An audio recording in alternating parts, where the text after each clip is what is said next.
चलो स्टूडेंट, तो आज हम स्टार्ट करने वाले हैं मैग्नेटिक फील्ड के और एम्पियर्स लॉ के कुछ बेस्ट क्वेश्चंस।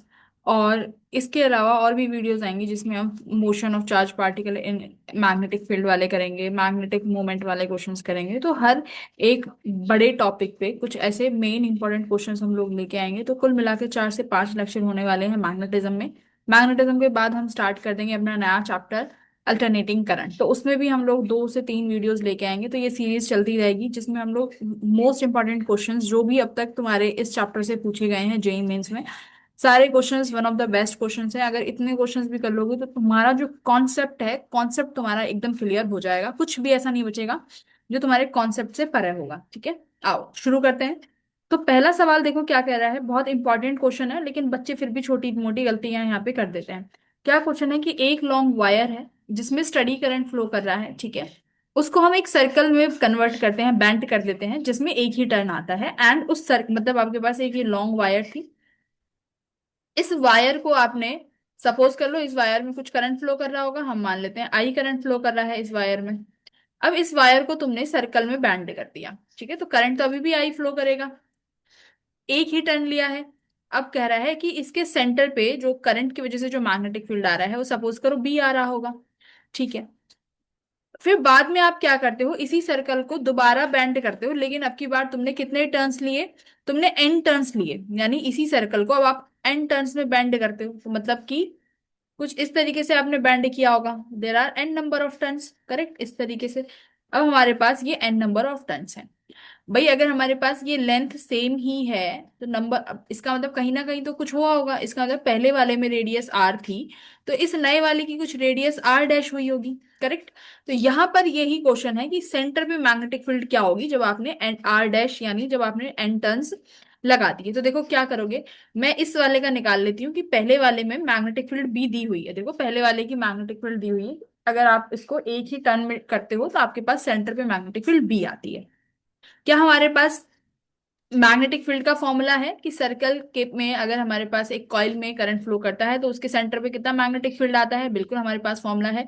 क्या फॉर्मूला है, B equals to mu naught N I upon 4 pi R multiply by theta.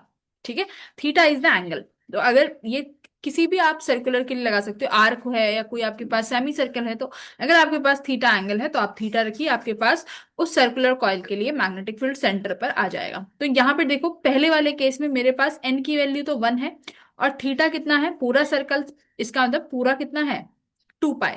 तो मैग्नेटिक फील्ड कितना होगा, mu naught I upon 4 pi as it is, R as it is कितना है, N की value 1 और theta कितना हुआ 2 पाई। तो मेरे पास पहले केस में जो मैग्नेटिक फील्ड आई उसकी वैल्यू बनी mu naught I upon 2 capital R. ठीक है, अब जब आप सेकंड केस के लिए लिखोगे, सेकंड केस के लिए आप लिखोगे बी डैश किसके बराबर बनेगी, बी डैश आप लिखोगे mu naught, number of turn सबकी बार एन है, करंट तो सिमिलर रहने वाला है I, upon 2 into R dash. Correct. अब मेरे पास ये आर डैश नहीं है क्योंकि आपको बी डैश को बी के टर्म्स में लिखना है, ऑप्शंस देखो। तो अब आर डैश कैसे निकालोगे, देखो अब दोनों केस में लेंथ तो बेटा सिमिलर ही रहेंगी। तो पहले वाले केस में जो लेंथ थी वो कितनी थी, 2 पाई कैपिटल आर। लेकिन जो सेकंड केस होगा उसमें लेंथ अब की बार कितनी बनेगी 2 पाई। ये रेडियस कितनी टर्न्स में आपने टर्न करी है, कितनी बार टर्न करी है, एन टाइम्स। तो अब की बार रेडियस कितना बनेगा, एन आर डैश। करेक्ट। लेकिन लेंथ तो अभी भी दोनों बराबर है, तो इन दोनों इक्वेशंस को आप बराबर कर दोगे तो क्या निकले के आएगा, देखो 2 pi r equals to 2 pi n r dash. 2 pi से 2 पाई कैंसिल हो गया। इसका मतलब मेरे पास जो आर डैश आया वो किसके बराबर आया, आर बाय एन टाइम्स। ये वैल्यू तुम अब अपनी बी डैश में रख दो। आपके पास बी डैश कितना आ जाएगा, देखो mu naught N I as it is 2 into R dash, R N ऊपर चला जाएगा तो यानी ये हो गया एन स्क्र। अब mu naught I by 2 R मेरा मैग्नेटिक फील्ड बी के बराबर था, देखो यहाँ पे ये मेरे बी के बराबर है। तो यहां से आप लिखोगे मेरे पास बी डैश कितना आया, N square times of B. यहाँ पर बच्चे गलती करते हैं एन टाइम्स लिखने की, तो ये याद रखना यहाँ पर ये एन स्क्र टाइम्स हो जाता है। ठीक है, very important question, very easy. अगला सवाल देखते हैं, देखिए क्या कह रहा है। Magnetic field due to a current carrying circular loop, एक सर्कुलर लूप है, इसका फॉर्मूला भी आप देख के आ चुके हो कितना होता है। उसकी रेडियस 3 सेंटीमीटर आपको दी हुई है। अब ये कह रहा है at a point on the axis at a distance of 4 metre centimetre from the centre is 54 micro tesla. इसका मतलब ये कह रहा है कि अगर हम उस सेंटर से 54 सॉरी सेंटर से 4 सेंटीमीटर की दूरी पे जाते हैं, but on the axis axis पर मैग्नेटिक फील्ड जो मिलती है वो 54 माइक्रो टेस्ला है, तो कह रहा है कि सेंटर पर बताओ कितना मैग्नेटिक फील्ड होगा। सब क्वेश्चन समझ में आ गया होगा, बहुत आसान है।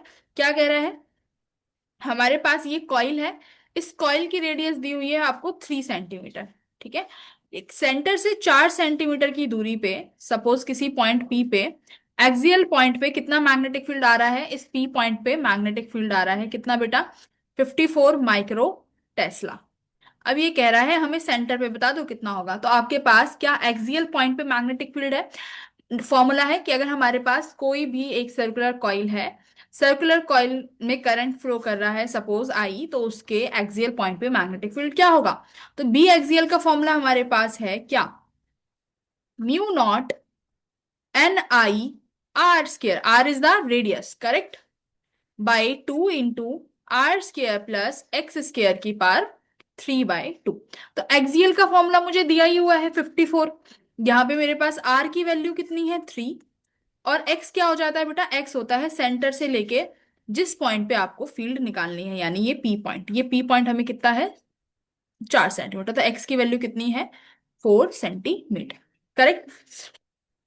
आप लिख सकते हो अब यहाँ पे बी एक्सियल में ये वैल्यूज पुट कर दो, नंबर ऑफ टर्न्स 1 है तो बी एक्सियल आप लिखोगे कि एक्सियल पे बी मैग्नेटिक फील्ड है, वो उसकी वैल्यू बनी म्यू नॉट आई, आर की वैल्यू कितना है 3 3 ये हो जाएगा 9, 2 इंटू आर कितना हो जाएगा 3 3 9 प्लस एक्स कितना हो जाएगा 4 4 16, तो ये कितना बनेगा 16 प्लस 9 25। तो ये बेटा तुम्हारा 25 का 3/2 बन गया करेक्ट। इसको और कैसे लिख सकते हो, 9 म्यू नॉट आई, 2 इंटू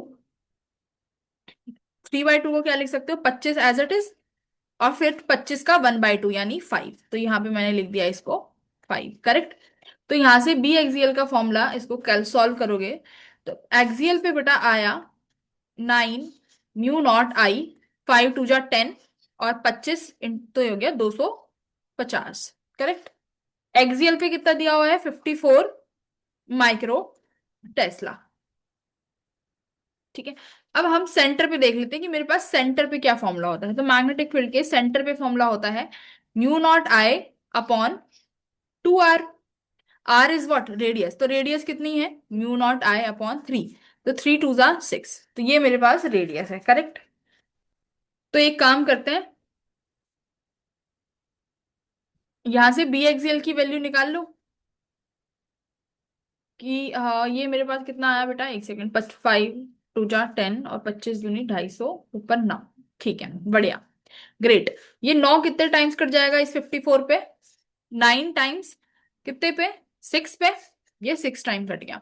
तो म्यू नॉट आई कितना आया, म्यू नॉट आई आया मेरा 6 इंटू 250 माइक्रो टेस्ला। ठीक है, इस म्यू नॉट आई की वैल्यू को किस में पुट कर दूं मैं, इस म्यू नॉट आई की वैल्यू को इस बी सेंटर पे रख दो, तो बी सेंटर आया म्यू नॉट आई की value 6 into 250 micro Tesla divided by 6, तो 6 से 6 कैंसिल हो गया, बी सेंटर कितना आ गया 250 माइक्रो टेस्ला। तो प्योर फॉर्मूला बेस्ड क्वेश्चन था, बट हमें फिर भी फॉर्मूला अप्लाई करना आना चाहिए। ठीक है, अगेन दूसरे क्वेश्चंस पे चलते हैं। देखो ये वाला क्वेश्चन किस पे है, ये है हमारा एम्पियर्स लॉ का क्वेश्चन। ठीक है, एम्पियर्स लॉ की एप्लीकेशंस का क्वेश्चन है। क्या कहता है, हमारे पास एक लॉन्ग स्ट्रेट वायर है जिसके पास रेडियस ए है, उसमें करंट आई फ्लो कर रहा है, the current is uniformly distributed across its cross section, मतलब जो करंट है पूरे क्रॉस सेक्शन में यानी पूरे एरिया में यूनिफॉर्मली डिस्ट्रीब्यूटेड है। आपसे कह रहा है कि मैग्नेटिक फील्ड निकालो A/2 या 2A में। तो देखो स्ट्रॉन्ग लॉन्ग स्ट्रेट वायर है तो मान सकते हैं कि वायर सिलेंड्रिकल शेप में होगी करेक्ट। तो अगर मैं इस सिलेंडर को सिर्फ ऊपर से देखूं, देखो if this is my wire, और मैं अगर वायर को बस ऊपर से देख रही हूँ, तो मुझे इसका सिर्फ ऊपर वाला क्रॉस सेक्शन दिखाई देगा सर्कुलर पोर्शन में। अब देखो करंट यूनिफॉर्मली डिस्ट्रीब्यूटेड है पूरे एरिया में, इस तरीके से ऐसे बाहर आता हुआ दिखेगा अगर करंट आ रहा है, तो सपोज कर लेते हैं इस तरीके से पूरे क्रॉस सेक्शन में करंट है। ठीक है, if I draw just only upper वाला पार्ट सर्कुलर पार्ट, तो मुझे करंट कैसे दिखेगा बाहर आता हुआ, तो बाहर के लिए आई विल पुट डॉट, ठीक है, कि हमारा करंट मुझे इस तरीके से आता हुआ दिख रहा है जो कि पूरे क्रॉस सेक्शन में फैला हुआ है। अब ये तुमसे क्या कह रहा है, पहले तो हमें बताओ मैग्नेटिक फील्ड कितनी डिस्टेंस पे, 2a पे। 2a का मतलब क्या हुआ, इसका मतलब 2a का मतलब हुआ इसका खुद का रेडियस a है, यानी इस वायर का ये रेडियस a है। आपसे पूछ रहा है 2a की दूरी पे। तो 2a की दूरी पे पूछ रहा है, तो एम्पियर्स लॉ क्या कहता है, जिस पॉइंट पे आपको मैग्नेटिक फील्ड निकालना है आप एक एम्पियर लॉ, एक एम्पियर लूप बना दो। तो बेटा मैंने इस 2a पे जाके ये एम्पियर लूप ड्रॉ कर दी। ये मैंने क्या बना दी, एम्पियर्स लूप बना दी। कितनी दूरी पे, ये यहां से लेके यहां तक इसका जो रेडियस होगा वो 2a हो गया, ठीक है। क्योंकि 2a पे पूछा है मैग्नेटिक फील्ड, तो ये p पॉइंट पे निकालेंगे सबसे पहले। तो आप लिखोगे इस p पॉइंट पे जो मैग्नेटिक फील्ड होगी उसका फॉर्मूला क्या होगा, b dot dl equals to mu naught I enclosed, यही कहता है एम्पियर्स लॉ, ठीक है। अब डीएल, यानी अब हमें चाहिए होगा डीएल। व्हाट इज डीएल, यहाँ पे डीएल होता है बेटा आपका एम्पियर लूप, ठीक है। एम्पियर लूप का कितना लेंथ है, ठीक है, जो आपने ये लेंथ इसका एक धागा बनाया है ना, एम्पियर की एक लूप होती है, लूप यानी एक धागा पकड़ के आपने उसके अकॉर्डिंग खींच दिया जिस पॉइंट पे आपको फील्ड निकालनी थी, यानी पी पॉइंट पे कितनी डिस्टेंस पे, जितना डिस्टेंस पे आपको फील्ड निकालना है, यानी 2a पे। आई इनक्लोज्ड, अब आई इनक्लोज्ड का मतलब है कि इस एम्पियर लूप के अंदर कितना करंट इनक्लोज्ड है। तो मैग्नेटिक फील्ड बाहर आ जाएगा क्योंकि कांस्टेंट है। एम्पियर लूप की लेंथ कितनी होगी, लेंथ लिखोगे आप circumference which is 2 pi, radius, तो रेडियस कितनी है 2a, equals to mu naught I enclose. इस एम्पियर लूप के अंदर बेटा टोटल आई करंट इंक्लोज हो रखा है, तो आप यहां लिख दोगे आई। तो मैग्नेटिक फील्ड मेरा कुछ आया म्यू नॉट आई अपॉन 4 पाई ए, ठीक है। ये हमने मैग्नेटिक फील्ड निकाल लिया 2a की दूरी पे। नेक्स्ट वो कहता है कि मैग्नेटिक फील्ड निकालो जब वो आपका रेडियस a/2 हो, जब आपका रेडियस a/2 हो। देखो अगर मेरे पास ऊपर वाला जो मैं पोर्शन देख रही हूँ इसकी रेडियस a है, और इस पूरे पोर्शन में मेरे पास करंट है, क्रॉस सेक्शन में बटा हुआ है करंट इस तरीके से, पूरा करंट ऐसे बाहर आता हुआ दिखाई दे रहा है। वो कह रहा है सेंटर से कितनी दूरी पे निकालो, बस a/2 की दूरी पे। सेंटर से a/2 की दूरी पे है, तो एम्पियर्स लूप क्या कहता है कि जिस पॉइंट पे आपको फील्ड निकालनी है उस पॉइंट पे आप एम्पियर लूप बना दो। तो मैंने इस पॉइंट पे बेटा एम्पियर लूप बना दी, दूसरे कलर से दिखा देते हैं, ग्रीन से, ठीक। ये देखो मैंने ये एम्पियर लूप्स ड्रॉ कर दी, कितनी कहां पर करी है, उस पॉइंट पे जहां पे आपको सेंटर से मैग्नेटिक फील्ड निकालना है, तो सेंटर से a/2 की दूरी पे। तो अब क्या करोगे, फिर से एम्पियर्स लॉ लगाओगे, क्या कहता है b dot dl equals to mu naught I enclosed. B फिर से कांस्टेंट होने वाला है हर पॉइंट पे, तो बी हम बाहर निकाल लेते हैं। डीएल क्या है, एम्पियर लूप की लेंथ, तो एम्पियर लूप की लेंथ क्या लिखोगे आप, 2 पाई इंटू रेडियस, रेडियस कितना है a/2, तो आप लिखोगे a/2 equals to mu naught I enclosed. क्या आपके एम्पियर लूप ने सारा करंट इनक्लोज कर रखा है, जी नहीं, हमारी एम्पियर लूप ने अब की बार सारा करंट इनक्लोज नहीं कर रखा। तो अब देखो क्या करोगे, साफ साफ लिखा हुआ है कि टोटल करंट आई जो है पूरे क्रॉस सेक्शन में बटा हुआ है, डिस्ट्रीब्यूटेड है यूनिफॉर्मली। तो इस पूरे का क्रॉस सेक्शन कितना होगा, पाई ए स्क्वायर, इसकी रेडियस तो ए है ना। तो पर यूनिट में कितना आया, तो पर यूनिट एरिया में करंट आया मेरा आई अपॉन पाई ए स्क्वायर, ये पर यूनिट एरिया का करंट हो गया। अब मुझे कितने एरिया में चाहिए बेटा, अपने a/2 वाले एरिया में, मान लेते हैं इसका करंट है आई डैश।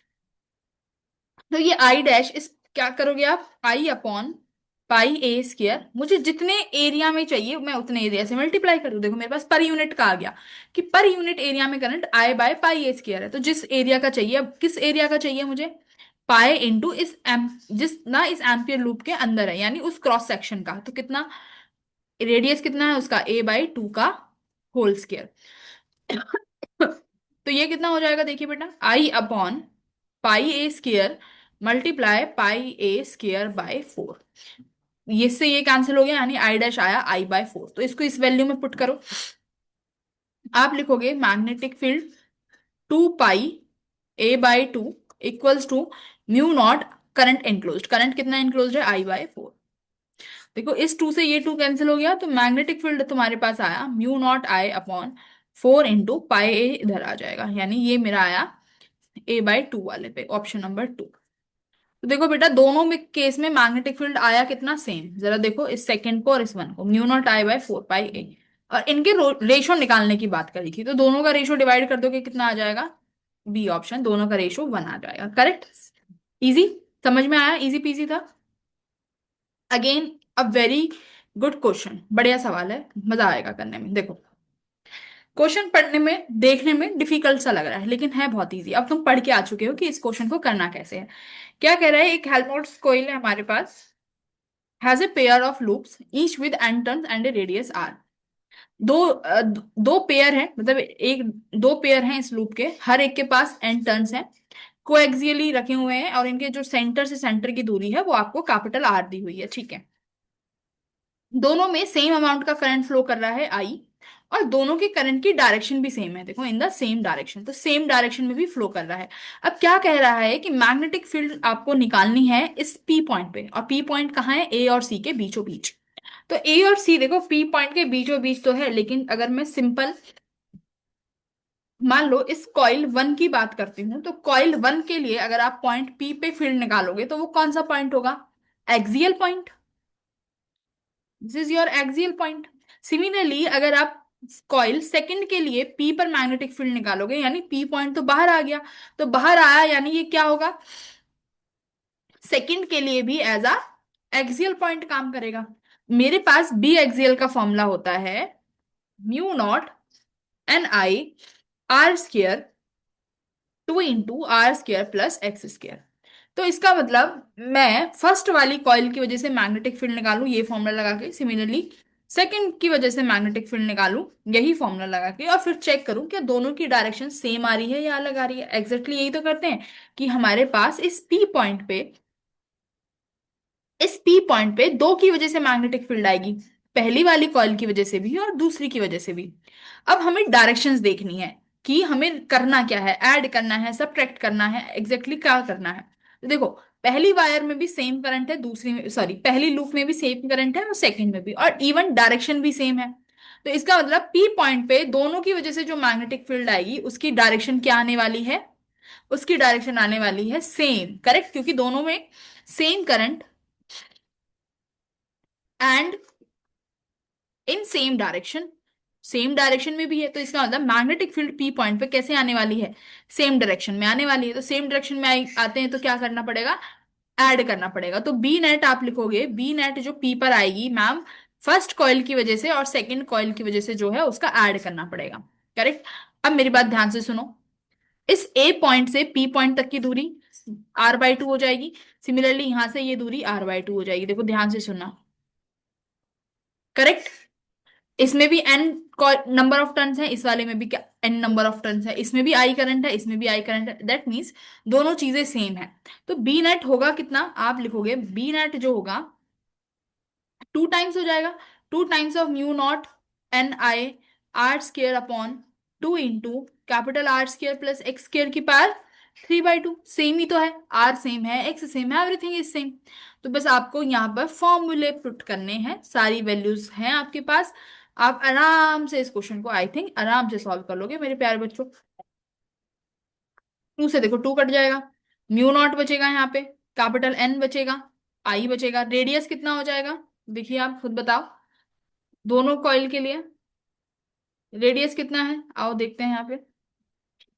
ये रहा कॉइल है, इनमें रेडियस आर है, तो इस कॉइल की रेडियस आर है, तो आप क्या लिखोगे, कॉइल की रेडियस आर तो r² ही लिख दोगे, रेडियस r² प्लस x² कितना हो जाएगा, r/2, है ना। देखो ये पॉइंट कितना है, पी पॉइंट, यहां से अगर ए से सी की दूरी कैपिटल आर है तो ए से पी की दूरी मेरे पास r/2 होगी, तो यहां पर आप x क्या लिखेंगे, x लिखेंगे r/2, और ये इसका स्केयर है तो ये हो जाएगा r²/4, और इसकी पार आप लिखोगे यहाँ पे 3/2। अब इसको क्या आगे सॉल्व कर लो, अब तो मेरा बेटा हो गया होगा काम। ये कितना हो जाएगा, 5 r² अपॉन 4, इसकी पावर 3/2। आई थिंक देख लो अब कौन सा ऑप्शन है, इसने 5 की पावर 3/2 लिखी हुई है, और 4 को अगर 3/2 से बाहर निकालोगे तो कितना आ जाएगा, देखो म्यू नॉट एन आई r² 5 की पावर हो जाएगी 3/2, आर कितना हो जाएगा, आर की पावर स्केयर है, तो देखो आर को ऐसे लिखोगे, आर की पावर स्केयर इंटू 3/2, तो 2 से 2 कट जाएगा, तो आर की पावर यहाँ पे बन जाएगी क्यूब। अब 4 की पावर 3/2 है, तो 4 की पावर 3/2 को क्या लिख सकते हो आप, 4 × 4 की पावर 1/2, तो 4 एज इट इज ऊपर चला जाएगा, और ये कितना बन जाएगा, देखो 4 एज इट इज, 4 की पावर 1/2, यानी ये 2 बन जाएगा। तो 4 × 2 कितना आया, ये 8 आया। ये ऊपर चला जाएगा, ये रहा। ठीक है। ये एक आर स्क्वायर से ये कट जाएगा तुम्हारा। तो विच ऑप्शन इज करेक्ट, देखो 8/5 μ0 ni, 5 की पावर 3/2 और अपॉन में एक आर, यानी option number B. Option number B हमारा सही आया है। तो ऐसे क्वेश्चंस को देख के घबराना नहीं है, एक्सियल पॉइंट पे क्वेश्चन आते हैं। अब बच्चों को फॉर्मूला ही नहीं पता होता, ठीक है। तो ये एक्सियल पॉइंट का है हमारे पास formula. Again very important question, बहुत प्यारा सवाल है। कैसे करोगे, देखो ये कह रहा है कि एक फिगर है जो कि यहाँ शायद नहीं है, कोई नहीं, ड्रॉ कर लेते हैं। Shows a cross sectional view of hollow cylindrical conductor with inner radius R, यानी आपके पास एक होलो सिलेंड्रिकल कंडक्टर है, यानी इस तरीके से। मैं फिर से ऊपर वाला ही व्यू बना रही हूँ, सिलेंडर का टॉप व्यू बनाते हैं। इनर रेडियस कितना दिया हुआ है, इनर रेडियस दिया हुआ है बेटा आर, और आउटर रेडियस कुछ दिया हुआ है मुझे, आउटर रेडियस दे दिया 2r, ठीक है, कि ये वाला रेडियस जो है वो 2r है। करंट जो है यूनिफॉर्मली डिस्ट्रीब्यूटेड है अलोंग इट्स एक्सिस, ठीक है। The magnetic induction at point P which is at a distance 3r/2। तो ये कह रहा है कि आप हमें सेंटर से 3r/2 की दूरी पे कितना मैग्नेटिक फील्ड होगा। देखो ये सेंटर है, तो सेंटर से 3r/2, तो ये सेंटर से 2r हो जाएगा, जो सेकंड आउटर कॉइल है। तो यानी इस किसी पॉइंट पे बात कर रहा होगा कि इस पॉइंट पे बताओ कि सेंटर से 3r/2 की दूरी पर कितना मैग्नेटिक फील्ड आ रहा है करंट पे। और करंट किस क्रॉस सेक्शन में है बेटा, देखो अगर मैं दोबारा इस डायग्राम को बनाती हूँ, तो करंट किस क्रॉस सेक्शन में है, ये इनर कॉइल, ये आउटर कॉइल, और पूरा करंट है बेटा इस क्रॉस सेक्शन में, ठीक है। करंट है इस क्रॉस सेक्शन में, करंट इस वाले क्रॉस सेक्शन में है, लेकिन हमसे पूरा का नहीं पूछा, हमसे उसके हाफ पार्ट में पूछा है, यानी 3r/2 में पूछा है कि 3r/2 के अंदर मैग्नेटिक फील्ड बताओ कितना है। तो देखो इसको भी हम किससे करेंगे, एम्पियर लॉ से, आप इसको आराम से कर सकते हो, ठीक है। तो क्या कहता है Ampere's law, B.dl = μ0I enclosed, ये फॉर्मूला लगा दो, हर जगह काम बन जाएगा, करेक्ट। तो बी, अब हम किस पॉइंट पे लगाने वाले हैं, इस पॉइंट पे मैंने ये एम्पियर्स लूप बना दी, this is my Ampere's loop, ठीक है, ये मैंने एम्पियर लूप बना दी। मैग्नेटिक फील्ड बाहर आ जाएगा, डीएल, डीएल यानी इस एम्पियर लूप का ही लेंथ लिखोगे, तो एम्पियर लूप की लेंथ कितनी हो जाएगी, 2 पाई, कितना रेडियस है 3r/2, तो आप यहाँ पे लिखोगे 3r/2। देखो एम्पियर लूप वही होती है, जिस पॉइंट पे आपको फील्ड निकालना है उस पॉइंट पर आप एक लूप बना दो, है ना, उसी डिस्टेंस की, तो उसका रेडियस कितना होगा 3r/2 equals to μ0I enclose. अब मुझे ये आई डैश निकालना है, अगर आई डैश आपने निकाल लिया तो आप सारा काम यहाँ पे आराम से कर लेंगे। ये आई डैश में ही काम दिमाग लगाना है बस, और सारा काम हो जाएगा। देखो मेरा सारा total I current cross section में डिस्ट्रीब्यूटेड है uniformly, correct. Total cross section में कितने करंट है, देखो पाई। करंट मेरे कौन से रीजन में है, देखो ये वाला रेडियस आर और आउटर वाला रेडियस 2r। अगर मैं बात करूं ये 0 to r वाले रेडियस की, यानी जो मैं अभी ग्रीन कलर से डिनोट कर रही हूं, इसमें मेरे में करंट नहीं है इस वाले पोर्शन में। तो इफेक्टिव एरिया जिसमें करंट है वो कितना होगा, आई 2r² माइनस r²। यही इफेक्टिव एरिया है जिसमें करंट है, तो आप लिखोगे I equals to pi 4r² - r²। कितना आया, आई आया मेरा 3 πr²। टोटल करंट इतने क्रॉस सेक्शन, समझ में आया, देख मेरी बात समझो ध्यान से। पूरा करंट आर से लेके 2r में नहीं है, बीच वाला होलो है, तो होलो में तो करंट होगा ही नहीं, होलो पोर्शन में तो करंट होगा ही नहीं। करंट किस में है तुम्हारे, डिस्ट्रीब्यूटेड, देखो cylinder current uniformly distributed along its axis, तो किस पोर्शन में करंट होगा, इस आर से 2r वाले में। अंदर जो होलो है भाई, करंट फ्लो होने के लिए तुम्हें कुछ कंडक्टर बॉडी तो चाहिए होगी, तो यहाँ पर हमारे पास अंदर होलो पोर्शन है, उसमें करंट नहीं आएगा। तो कंडक्टर वाले पोर्शन में करंट है आर से लेके 2r के बीच में, तो ये टोटल करंट आया आई जो है इस एरिया में है। तो आप निकाल लो पर यूनिट एरिया, तो पर यूनिट एरिया का क्या लिखोगे, I/3 πr²। ओके, ये पर यूनिट एरिया क्या आ गया। अब मुझे किस पोर्शन का चाहिए, मुझे चाहिए इस वाले पोर्शन का। देखो मुझे किस पोर्शन का करंट चाहिए, अब मैं ड्रॉ करना चाह रही हूँ। मुझे बस इस वाले से काम है, मुझे सिर्फ इतने पोर्शन से काम है। ध्यान से देखो, ये वाला जो मैंने अभी ब्लू कलर से दिखाया है, this is my effective area जिसमें मुझे करंट चाहिए, जहां पर इन्होंने मैग्नेटिक फील्ड पूछी है पी पॉइंट पे।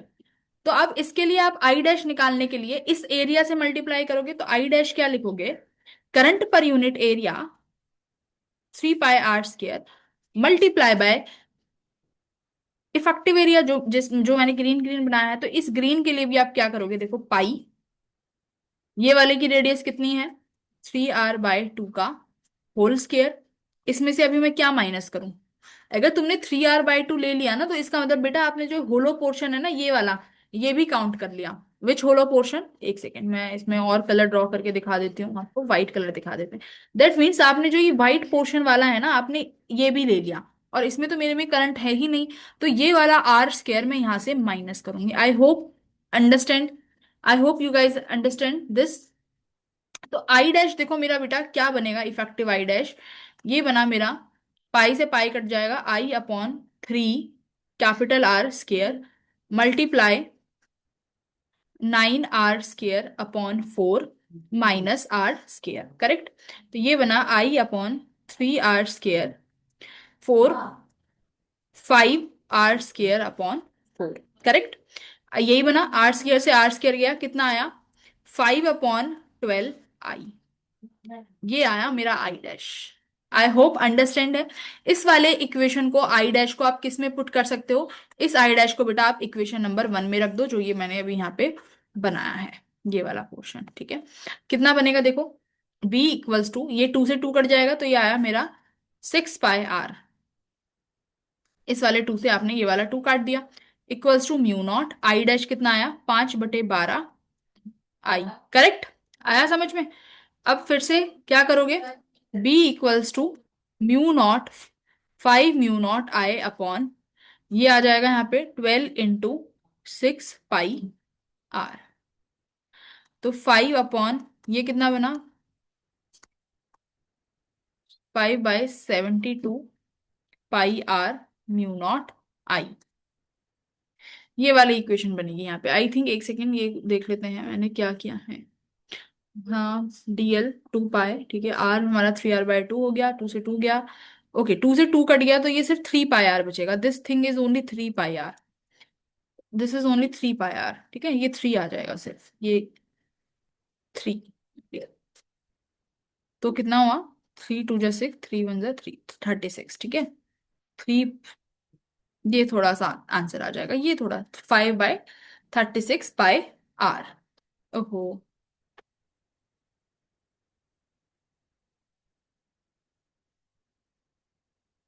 क्लियर हुआ।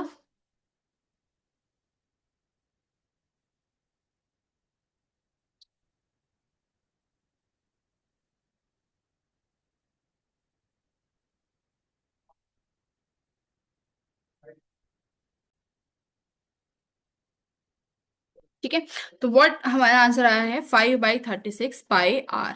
तो ये magnetic field will be your direct answer. तो ये बहुत इंपॉर्टेंट कॉन्सेप्ट है, वेरी वेरी इंपॉर्टेंट क्वेश्चन, बच्चे गड़बड़ कर देते हैं यहाँ पर कहीं ना कहीं इफेक्टिव पोर्शन निकालने में, तो ये तुम्हें बहुत जरूर याद रखना है, वेरी इंपॉर्टेंट क्वेश्चन। अगला सवाल देखो, ये तो इजी सा ही है, आई होप सब बच्चों ने अपने कभी ना कभी टाइमिंग में किया ही होगा रिवीजन करते वक्त। क्या क्वेश्चन है यहाँ पे, ये आपको बोला है कि मेरे पास करंट